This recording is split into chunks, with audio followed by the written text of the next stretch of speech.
This is Beat the Closing Line. Hey everyone, welcome back to Beat the Closing Line. I am your host, Nicole Russo, alongside analyst for TheLines.com, Nuwwarah. And today we have a special guest analyst on with us, Steven Andress. If you are in the Lines Discord, the Lines website, you know this guy because he kind of does everything over there. So Steven, welcome. We are so excited to have you joining us this week. Yeah, my pleasure, guys. Eli's out sick. Hope to have him back soon. I know that a lot of us here at the Lines have been talking about this weekend and how excited we are for it, for the fact that, you know, the 6 teams that we've basically had at the top of our power rankings for 2 months now all made it to this point, which is going to make for some really compelling football in the divisional playoffs. I can't wait. And we made it past the wild card round last week. We're going to take a look at the divisional round this weekend. Look at those playoff matchups, talking about opening lines, how those lines might have already started moving, and bets that we like heading into this weekend. But of course, before we get into all of that, make sure to give this video a thumbs up, subscribe to this YouTube channel, and ring the bell so you know every time we post a new video. And if you are listening to us where you get your podcast, make sure to subscribe to that Beat the Closing Line pod. Now, Mo, I think we're just going to forget about last weekend, right? We don't need to talk about the Ravens. It's best to forget about last week for sure. No, some poor plays from me. I don't know. I feel like Seahawks was not the worst. Like, obviously they were in the game for a very long time there. That being said, they did nothing to stop the 49ers offense. So maybe a flip at best there. But yeah, very unlucky on the Ravens, obviously. Like, I think we can all feel pretty confident they would cover with Lamar Jackson. Understatement in terms of how unlucky you were on that one. Yeah, like they were going to cover with Lamar. I mean, just given how well their defense played, it's just, yeah, unfortunate situation of me believing the words of reporters when they say the man's got a strong chance to play. I mean, maybe he did have a strong chance and it was just a setback or something. But honestly, like, it never really seemed like he was going to play. So it was really he wasn't weird for them to say that. There. So he was at home watching the game from what the reporter said. So I'm not sure what that says about that situation. But, yeah, tough spot there. I mean, tough spot there, Nicole. I mean, Mo's trying to get ahead of line movement with legitimate reports saying he's got a strong chance to play. And then middle of the week, he's still not practicing. So, you know, that's going to happen sometimes when you're betting on these games. You're going to take a chance here and there trying to beat the closing line, as, you know, obviously the show is called. But, in Mo's defense, when the game played out, even with Tyler Huntley, clearly the Ravens were the right side the entire game until the thick six or the fumble in the jungle, whatever nickname you prefer here. I mean, that the Ravens shouldn't have just covered every number in that game. They should have probably won the game outright. So good process, bad results, but we'll always go with good process here. Yeah, like I said, Mo, I was just as shocked as you when, like you said, we had been getting reports that there was a high chance that he was going to play. I thought maybe we would see him on the sidelines, but then to hear that he wasn't even on the field, you're like, what the heck happened there? But again, we're going to move on. That's what you have to do in sports betting. You're going to have bad weeks. You're going to have good weeks. We got to move on. Fresh start. Let's take a look at the first matchup we have for today's slate of games that we are covering. So Dallas shut down Tom Brady and the Bucs on Monday night and will now face Brock Purdy and the 49ers this weekend in the divisional round. A lot of people were concerned about Dak Prescott in that game. I believe, including you, Mo, you had some concerns about Dak's production, but he kind of showed out with 4 passing touchdowns and 1 rushing touchdown. Now, Purdy and the Niners had a little bit of a slower start against the Seahawks before completely dominating in the second half of that game. Now, the line for the Niners-Dallas game is currently sitting at San Francisco -4, but Mo, you like the under at 46 here, so talk us through this one. Yeah, a little bit interested in the 49ers as well. It did hit 3 for a little bit with high juice, and I think it's back to 3.5 now. Or 4 pretty much everywhere, but I'm a little more interested in the total for sure. I did fire this one under 46.5 yesterday. It's 46 now, so it looks like it's moving that way. Obviously, we did see both of these offenses pretty much dominate. I mean, the Cowboys, slow start, but they were doing fine for the majority of like the middle portions of that game. And the Niners, they were just moving the ball up and down the field basically the whole time against the Seahawks. That being said, it is two very like heavily run-based offenses. We have the Niners 7th, the Cowboys 8th in their rate of rushing plays. Both are sitting like around 48% of the time they're running the ball. Just to compare that, like throw that number into a little bit of context, the least rush heavy teams are in the like low 30s. So they're way above like the bottom teams. Like this isn't a situation where every team is between like 40 and 50. These teams are really focusing on running the ball a lot. I think that's not going to come as a real surprise to anybody who's watched these teams, especially the 49ers the last few weeks.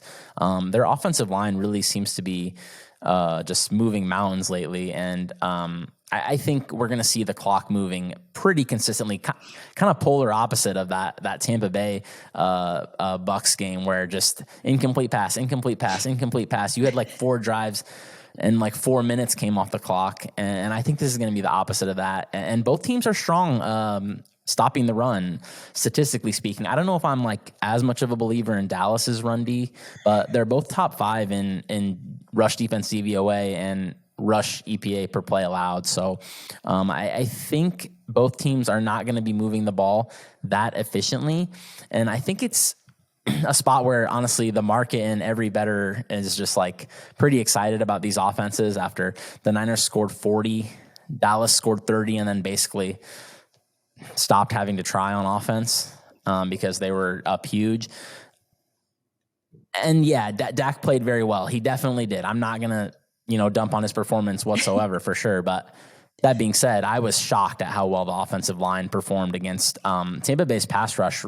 Just really got stonewalled, and I thought he was going to be under more pressure than that. I was surprised at how well they played. We know how good the 49ers pass rush is. I think when they create some havoc there, Dak's not going to look nearly as good. We've seen him really struggle when he's got to make plays off platform in the past. And on the other side, Brock Purdy's been just wrecking my bankroll, but he did not play well for a large portion of that Seahawks game. Like he looked like a lot of people thought he was going to look for a lot of poor throws. Yeah, I mean, but they turned it around. But in that first half, I mean, he was starting to look like a rookie.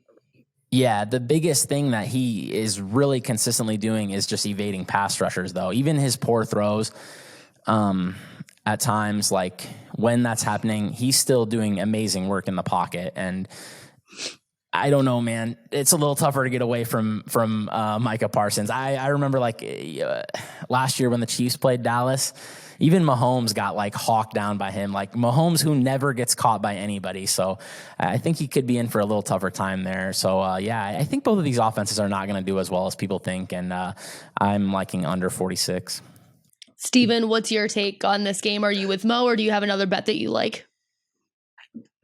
I don't mind the under. I don't have a play here. Full disclosure, I have a pretty decent amount of 49ers futures, and I am a 49ers fan, but those that have listened to me and followed me over the years have known that I've had a healthy amount of skepticism when it comes to the 49ers here, as my dog just absolutely loses it in the background. Sorry about that, guys. But all good.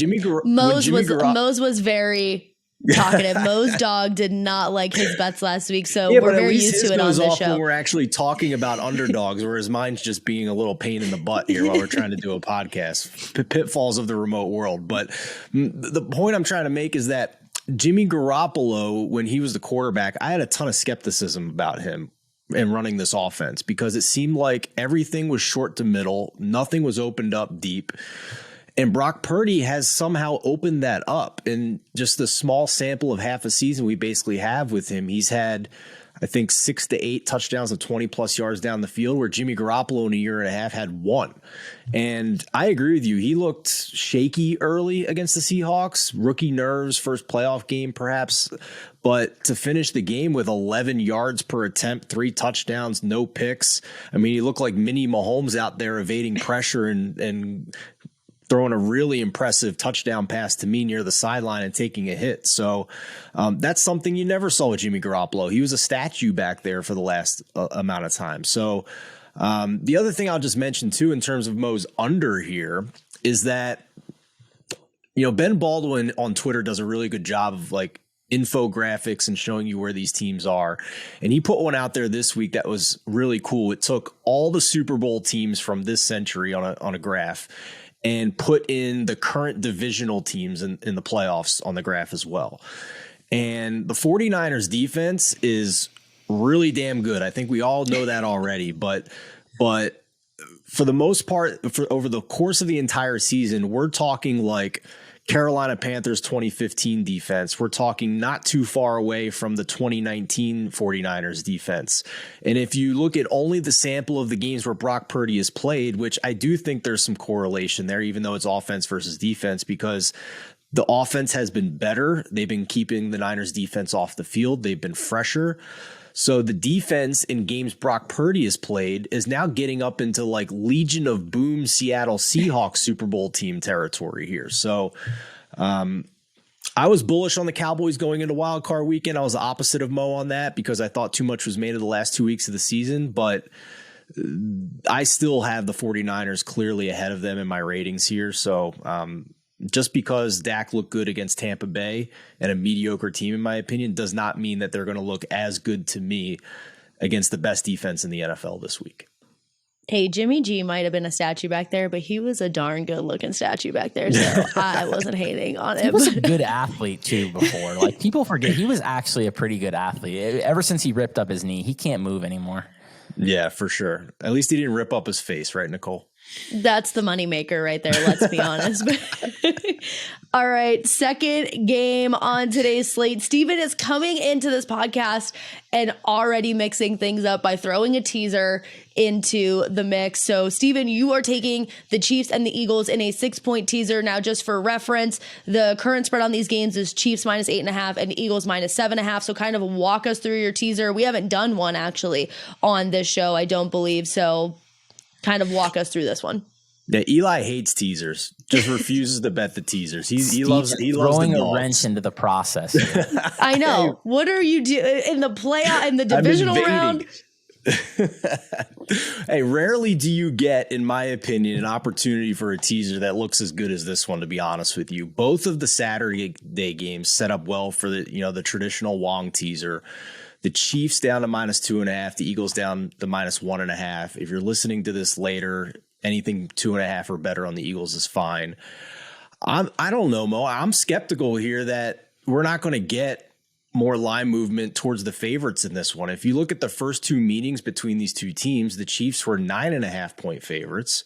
And in the one meaningful game the Eagles played against the Giants, that game was in New York, but the Eagles were 7.5 that closed depending on where you looked. So the fact that we're still sitting at that line with a flipping home field and the Eagles coming off a bye week, the only way I can explain this is skepticism with Jalen Hurts' health, because nothing else makes sense here. Lane Johnson was limited in practice on Wednesday, their right tackle. It looks like he's going to play, though. Jalen Hurts wasn't even on the injury report.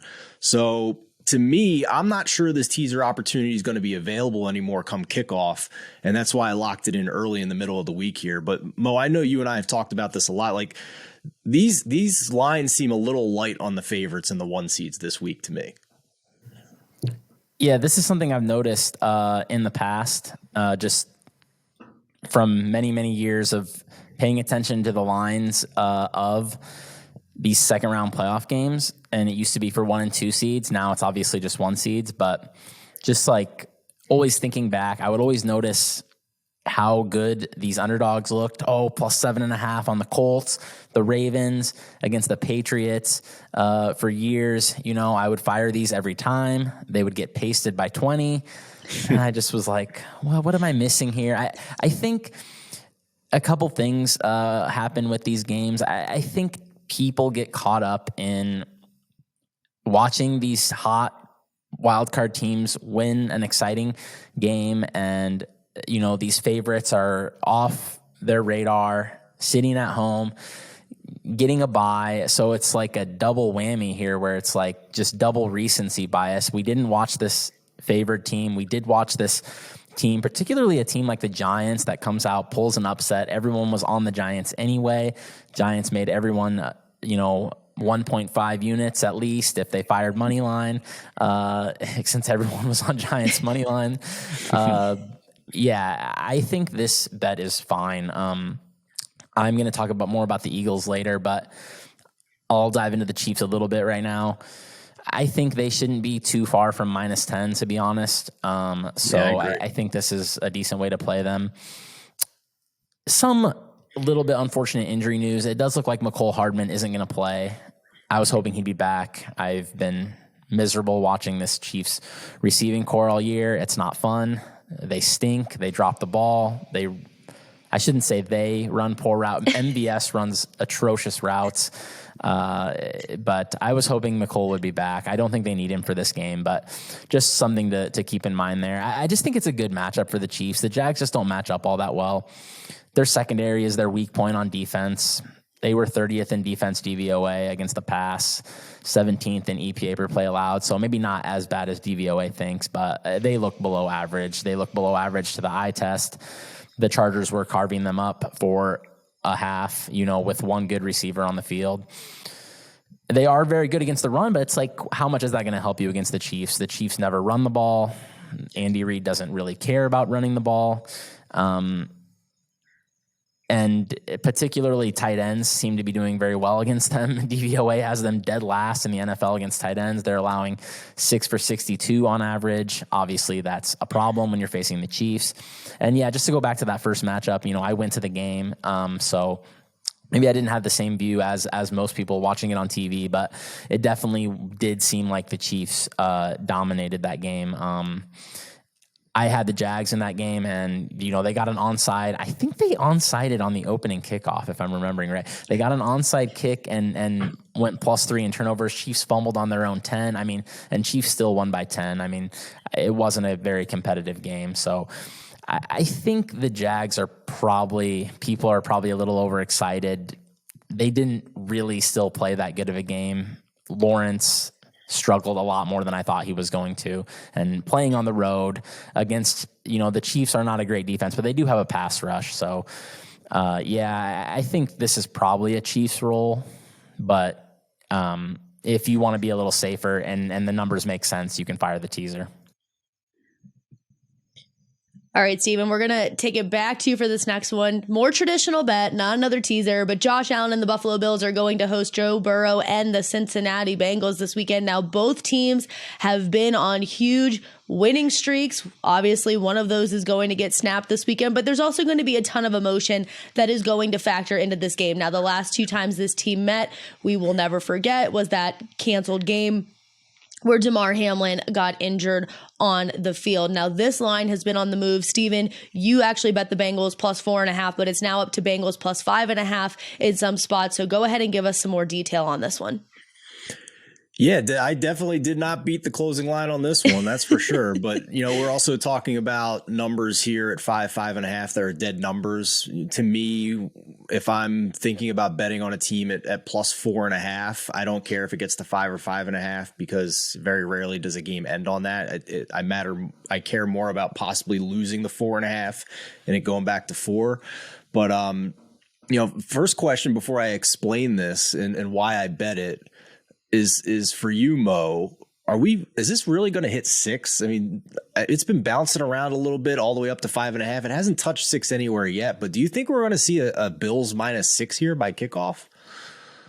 I'd be a little bit surprised if we saw a Bills -6, especially since it seems like more people than not like Cincinnati, but a lot of the influential bettors seem to be on the Bills early. Do see 1 5.5 right now at Caesars and another low juice 5.5 at BetMGM. So definitely seems like it's inching that way, but 6 is when you start to get to a number that matters. I agree with what you're saying. Like, I wouldn't be sweating your miss there as far as CLV goes, right? Just because of the numbers. And I don't know, my philosophy has always just been, if I see a number I like, I bet it. And if it goes against me, I try to think if I'm missing something. And if I don't think I am, maybe I'll bet more. Yeah, fair enough. Honestly, if this got to 6, I might bet a little more on Cincinnati. I feel like Mo was joking with me. I was saying I feel like I'm, in the small minority here backing the Bengals, and the public tickets right now are all on the Bengals, it seems. So I guess I'm in the small minority in the gambling Twitter, sports betting, content producer space, because the narrative has clearly been that the Bengals offensive line is decimated, guys, right? Like they're missing 3 of their 5 offensive linemen. And the question I just want to pose and have people think about is, did the Bengals offensive line actually get better in the second half of the year like everybody's saying? That's what everybody's claiming, that the O-line was so good in the second half, but they finished the season 30th in pass block win rate. And for those that don't know, that's a metric that measures how long offensive linemen hold their blocks for at least 2.5 seconds. So they finished only 1% better than the dead worst team in pass block win rate. So they were so good in the second half of the year that they finished 1% better overall than the worst pass blocking team in the NFL. What really happened in my mind is that the reason Joe Burrow wasn't sacked more than 2 times in a game the second half of the year is because he just started getting rid of the ball faster. Started protecting himself. Yeah, seriously. Like covering his own ass, for God's sakes. Like he was getting rid of the ball, if you look at next gen stats, at a rate faster than every quarterback in the NFL other than Tom Brady, who had his own offensive line issues this year. So if the offensive line didn't actually get better with the starters in there, is this an overreaction to a line move that was 2.5 in Cincinnati and is now 5.5? We'll see if it touches 6, especially when that line move is through the 2 biggest key numbers of all in 3 and 4. So that's the one side of this. The other side of it is the Bills offense that I think a lot of people are glazing over and not questioning what the Bills offense is at this point. This is not the Bills offense from the first half of the season that was just boat racing everybody and putting up monster stats all over the place. First of all, they're bottom 3 in turnovers this year. So a chance for Cincinnati to maybe get an extra possession or 2 in this game.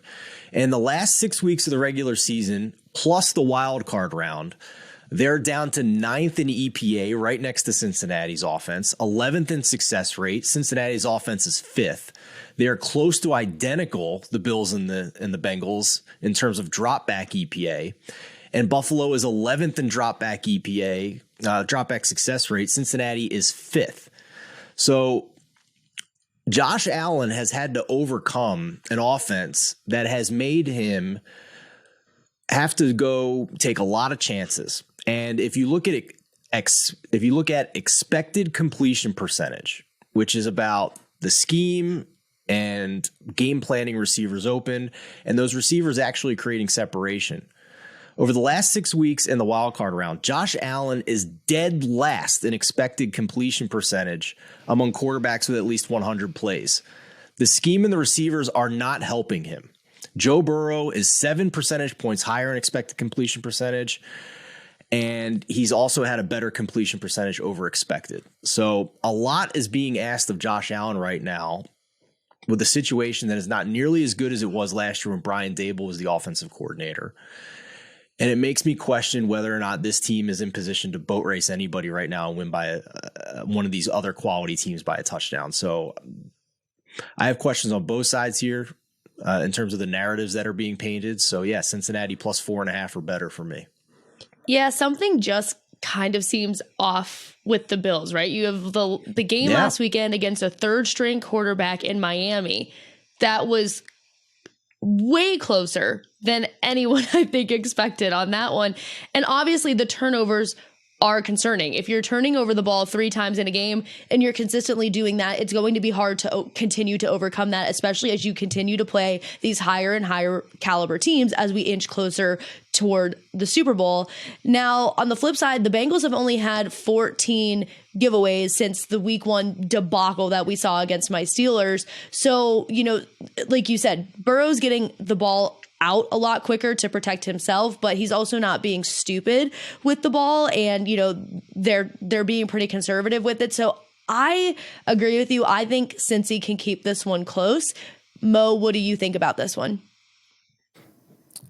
Yeah, I'm a little bit against Steven on this one. Not like super confidently, just because it is You're not obvious. alone.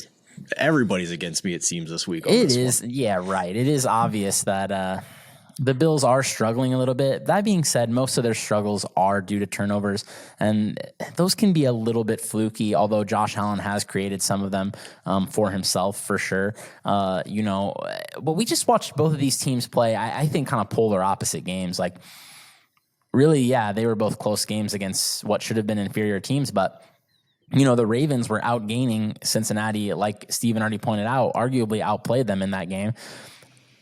The Bills really completely dominated the Dolphins in terms of like plays from the line of scrimmage.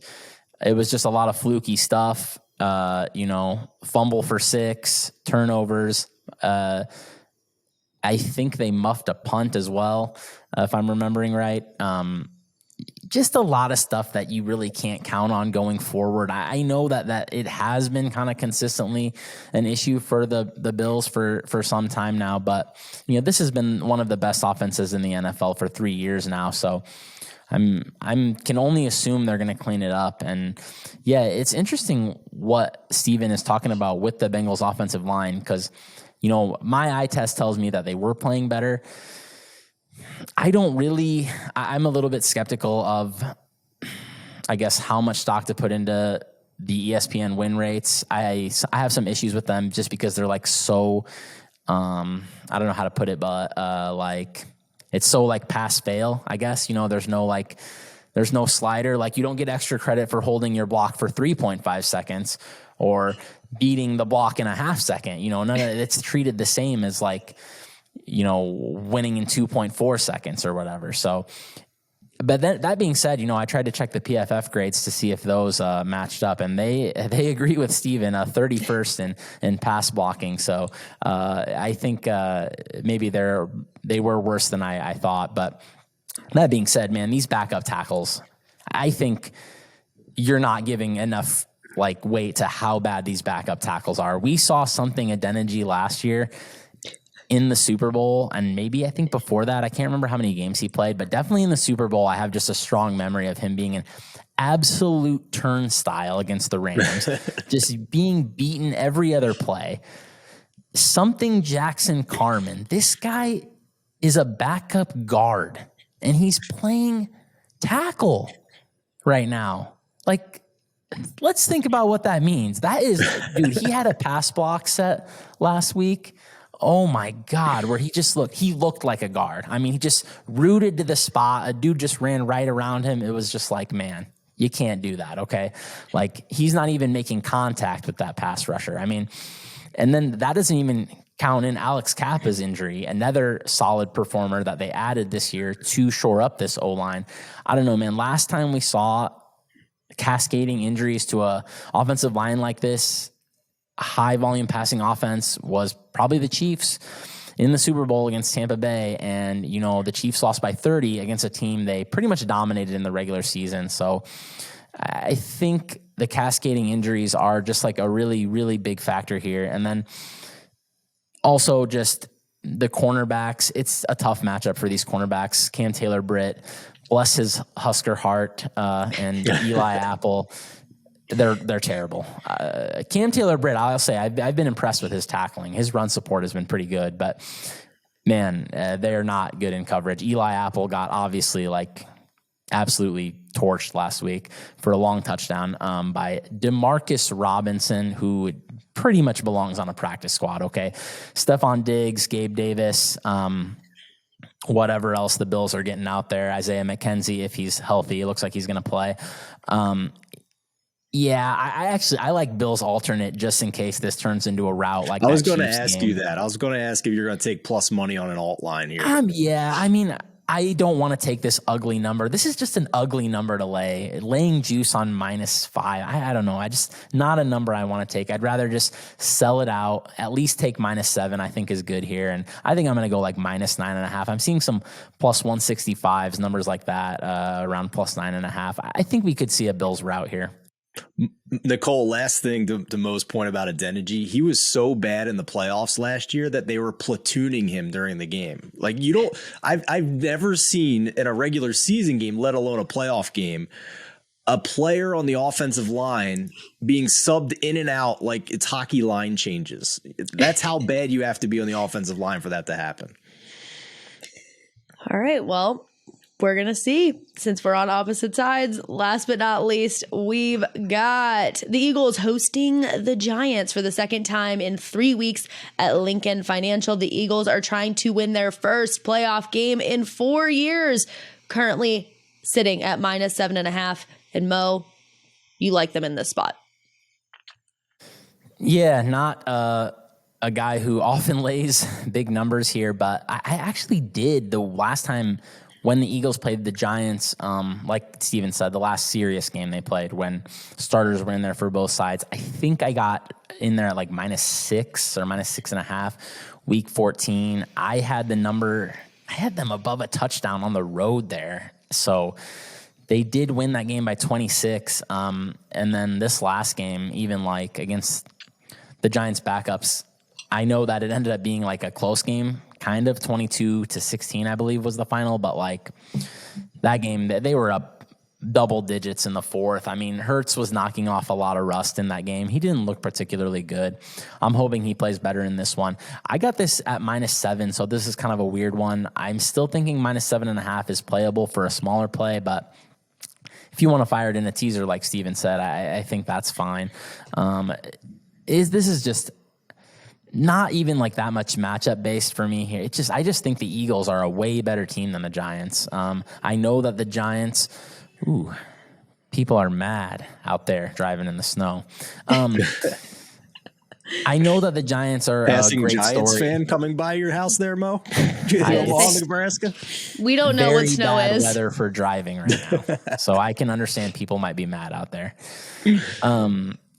But yeah, the Eagles are just a way better team than the Giants. I think this number should be close to 10 here. People are excited about the Giants. They looked good last week. I already talked about that. And just not – the Eagles didn't close the season very strongly, which I get. But the Giants, man, I mean, 18th in net EPA, 21st in DVOA. They have a negative yards per play on the season. I don't think this is a good team. Like, I admire what Brian Daboll has done with them. He's done a tremendous job. For sure, they're hitting their ceiling. Probably their necks are like crooked against the top of the ceiling. They've gone so far up to the ceiling, but they don't really do anything well on the football field besides run the ball on offense. That was a pretty big vulnerability for the Eagles early in the season, but as my buddy Rich Ryan has been hammering the table about on Gridiron Gamble, just put a couple fat guys in there who are competent, and they did that. Just Ndamukong Suh and Linval Joseph, ever since they added those guys to the team, Eagles 11th in rush defense EPA per play allowed. So I think this is going to be a tough one for the Giants. I mean, I just don't see how this passing game can keep up. Daniel Jones is doing the best he can with these receivers, but man, this is as bad of a group as receivers as you can pretty much find. All right, Steven, finish it out for us. What you agreeing with Mo for the final take of the game, or are you taking an opposite side, or what do you like for this matchup? I could not agree with Mo more on this one. This line made absolutely no sense to me, especially now that we're recording on Wednesday. The first injury report has come out, and Jalen Hurts isn't even on it. He's playing. He's fine. He's full participant in practice. Yes, Lane Johnson is limited and is going to be playing through an injury that's going to require surgery at the end of the year. But I mean, this screams recency bias to me, with people seeing what the Giants did to the Minnesota Vikings, who most of us all thought was a fraud team to begin with. That Minnesota defense is atrocious. Huge step up in class here to go from the Minnesota defense to the Philadelphia Eagles. First meeting between these two teams, it was 21-0 almost before the Giants even got off the bus. So this was never a competitive game the first time around. They dominated them in every facet of the game. If you look at yards per play, it was 6.6 for the Eagles to 4.8 for the Giants. For those that are uninitiated, that is a yards per play massacre.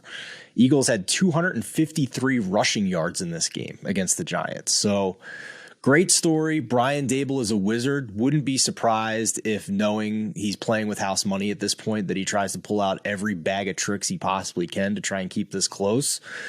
But this is just one of the best rosters in the league, and defensively in particular, the Eagles' secondary against these receivers is just a mismatch overall. So, yeah, the fact that this was almost basically the same number on the road earlier this year, and now you flip home field and get a bye week for the Eagles, it makes no sense. So 100% on board with Mo. I bet it at -7, and yeah, I'd still be fine betting it at 7.5 as well. Always like ending on a little kumbaya moment. As always, Thank you guys for tuning in. Steven, thank you for joining us this week. If you are betting this weekend, good luck with your bets, and we will see you next time.